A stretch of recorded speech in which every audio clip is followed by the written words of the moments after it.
Breaking news చూస్తున్నాం. BJP MLA Raja Singh మరోసారి సంచలన వ్యాఖ్యలు చేశారు.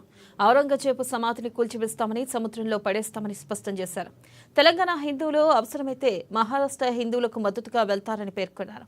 ఆయన మాట్లాడుతూ మోదీ మేనిఫెస్టోలో దేశాన్ని హిందూ రాష్ట్రంగా మార్చే ప్రకటన ఉండాలని కోరారు. వచ్చే ఎన్నికలకు కాశీ, మథుర హిందూ రాష్ట్ర భవిష్యత్తుపై ఆధారపడతాయని అభిప్రాయపడ్డారు.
గతేడాది శ్రీరామనవమి శోభాయాత్రకు పోలీసులు అనుమతి నిరాకరించారని, ఎంఐఎం ఆదేశంతోనే అనుమతి రద్దు చేశారని ఆరోపించారు. ఈసారి అనుమతి కోసం దరఖాస్తు కూడా వేయలేదని తెలిపారు. అయోధ్యలో భవ్య రామమందిర నిర్మాణం పూర్తయిన తర్వాత ఔరంగజేబు, బాబర్ వారసులు పరేషాన్ అవుతున్నారని వ్యాఖ్యానించారు. ఆయన చేసిన ఈ వ్యాఖ్యలు రాజకీయ వర్గాల్లో తీవ్ర చర్చనీయాంశంగా మారాయి.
బ్రేకింగ్ న్యూస్ చూస్తున్న బీజేపీ ఎమ్మెల్యే రాజా సింగ్ మరోసారి సంచలన వ్యాఖ్యలు చేశారు.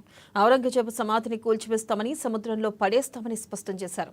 తెలంగాణ హిందువులు అవసరమైతే మహారాష్ట్ర హిందువులకు మద్దతుగా వెళ్తారని పేర్కొన్నారు. ఆయన మాట్లాడుతూ మోదీ మేనిఫెస్టోలో దేశాన్ని హిందూ రాష్ట్రంగా మార్చే ప్రకటన ఉండాలని కోరారు. వచ్చే ఎన్నికలు కాశీ, మథుర హిందూ రాష్ట్ర భవిష్యత్తుపై ఆధారపడతాయని అభిప్రాయపడ్డారు. ఇక గతేడాది శ్రీరామనవమి శోభాయాత్రకు పోలీసులు అనుమతి నిరాకరించారని, ఎంఐఎం ఆదేశంతోనే అనుమతి రద్దు చేశారని ఆరోపించారు. ఈసారి అనుమతి కోసం దరఖాస్తు కూడా వేయలేదని తెలిపారు. అయోధ్యలో భవ్య రామమందిర నిర్మాణం పూర్తయిన తర్వాత ఔరంగజేబు, బాబర్ వారసులు పరేషాన్ అవుతున్నారని వ్యాఖ్యానించారు. ఆయన చేసిన ఈ వ్యాఖ్యలు రాజకీయ వర్గాల్లో తీవ్ర చర్చనీయాంశంగా మారాయి.